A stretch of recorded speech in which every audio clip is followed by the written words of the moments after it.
Babe, do you want to do the at least trend? You sure about this? You're not gonna get mad? No, not at all. Aight. You go first. At least I have friends. At least I have a job. At least I didn't f my dog. At least I have a car. At least I didn't sniff a bus seat. At least I didn't fart into my grandpa's breathing machine. At least I wash my hands after pooping. At least I don't f every man I talk to. At least I'm not shorter than 6 foot as a man. At least I'm not 6 foot horizontally as a woman. At least I don't have to hide when my father comes home. At least a rowboat can support me. At least I don't have a toxic girlfriend. At least I don't cause earthquakes when I walk. At least I didn't get caught scratching my bum, sniffing my fingers, then licking them. At least my family doesn't have a pee drawer. At least my father didn't leave me. At least I don't have the body shape of Lizzo. At least I'm not stinky. At least I'm not a ginger. At least I don't have crippling mommy issues and pass away at the thought of being called mommy's good boy. At least I don't have a weird-ass looking chocolate starfish. At least my family packed me school lunches. At least I didn't get kicked out of the house for 6 months when I was 12. At least my family loves me. Really? At least my mom didn't commit deletion.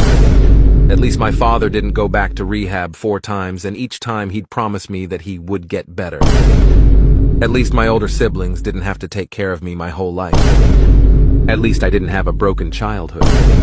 Hello? It's your turn, by the way.